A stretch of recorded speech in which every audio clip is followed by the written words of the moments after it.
In a dramatic turn of events, President Donald Trump has recently intensified his criticism of India, particularly targeting its trade relations with Russia.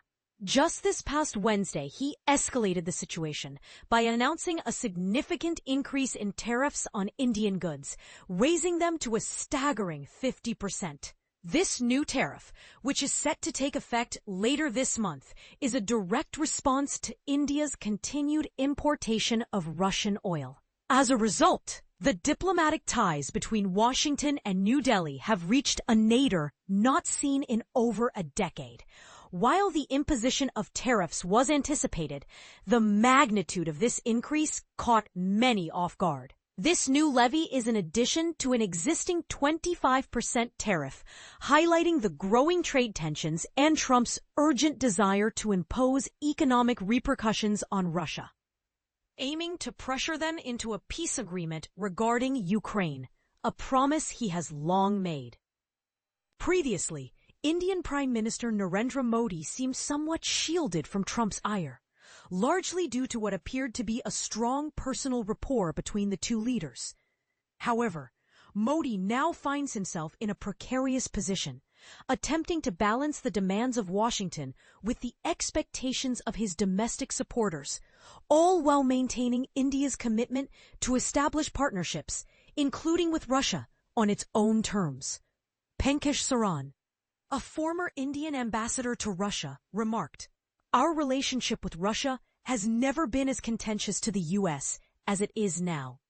He pointed out that Trump's efforts to distance India from Russia may face significant resistance due to a deeply ingrained belief in India that relationships should extend beyond Western alliances. This sentiment in New Delhi has likely been reinforced by the rapid changes in U.S. foreign policy under different administrations. Following the imposition of Western sanctions on Moscow at the beginning of the conflict, Russian oil prices plummeted, allowing India to step in as a major buyer. Currently, Russian crude oil constitutes 38% of India's total oil imports, a dramatic increase from just 2.5% prior to Russia's invasion of Ukraine. In a post on Truth Social, Trump expressed his disdain for India's actions, stating, "They don't care how many people in Ukraine are being killed by the Russian war machine." He further added, "I don't care what India does with Russia. They can take their dead economies down together, for all I care." This sentiment was echoed by several U.S. officials. Secretary of State Marco Rubio labeled India's energy transactions with Moscow as a clear frustration for the president.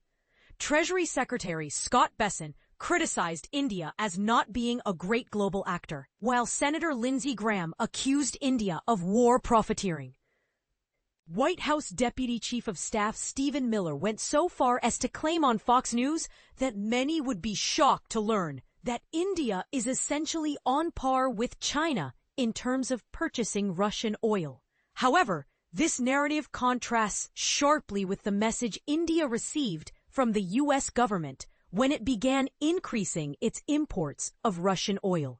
Eric Garcetti, the former U.S. ambassador to India, clarified that the U.S. actually encouraged India to buy Russian oil at a capped price to prevent a spike in global oil prices.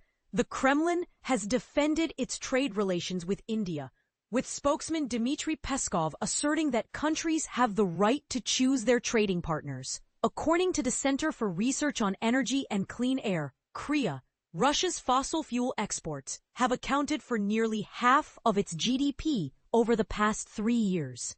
As the deadline imposed by Trump for Russia to agree to a peace deal in Ukraine approaches, Trump's special envoy Steve Witkoff met with Russian President Vladimir Putin in Moscow. Meanwhile, Indian National Security Advisor Ajit Doval was also reported to be in Moscow, indicating ongoing diplomatic engagements between the two nations. Upon returning to office in January, Trump initially adopted a more conciliatory approach towards Russia. But his tone grew harsher as the anticipated peace deal failed to materialize.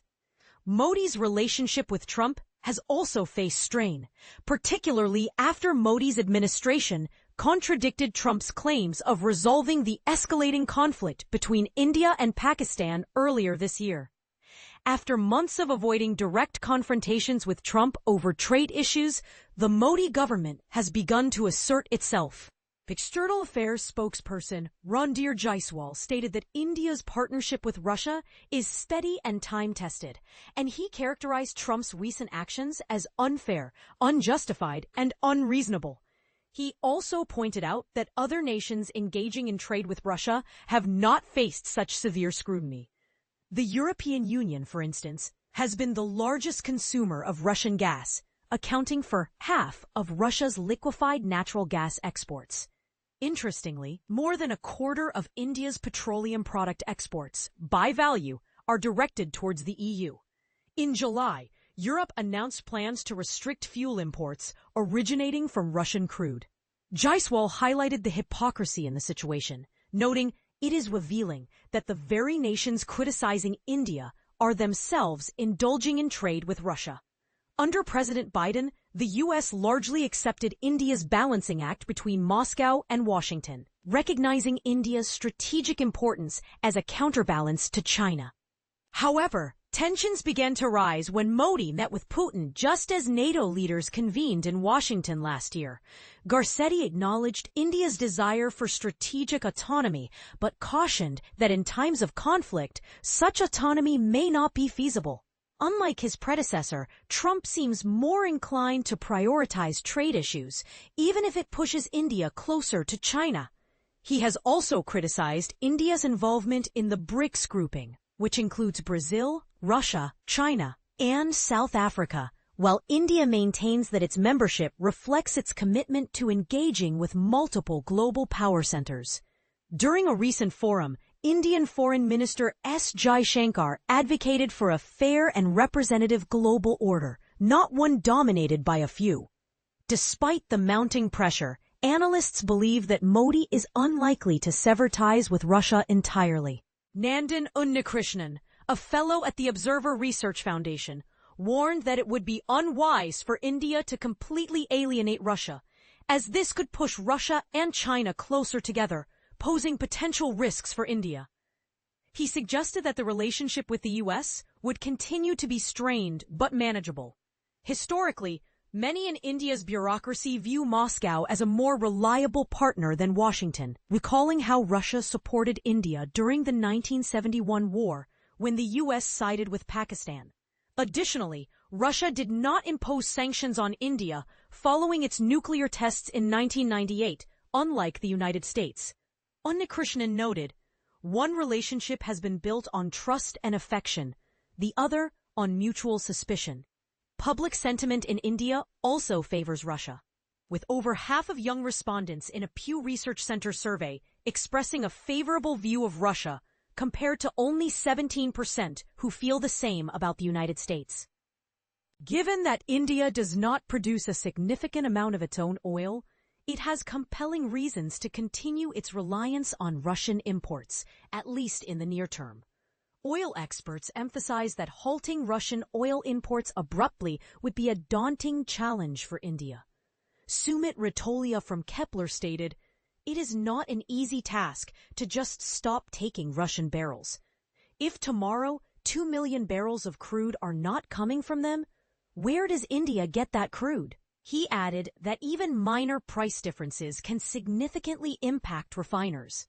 Moreover, India continues to source a substantial portion of its military equipment from Russia, accounting for 36% of its imports, although this figure has decreased from nearly 75% between 2010 and 2014, as India diversifies its suppliers to include the United States, France, and Israel. While India has shown interest in acquiring new defense technology from the U.S., some experts caution against overcommitting to this partnership, citing Washington's stringent controls on military hardware.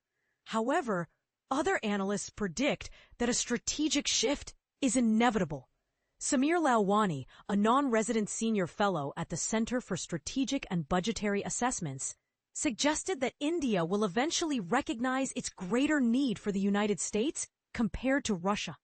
He stated, While the terms of our relationship may seem unfair at present, it's in India's crude strategic calculus to do everything it can, especially symbolically, to keep the United States on side. Correction. A previous version of this article incorrectly stated that the United States imposed sanctions on India for its nuclear tests in 1988. The correct year is 1998.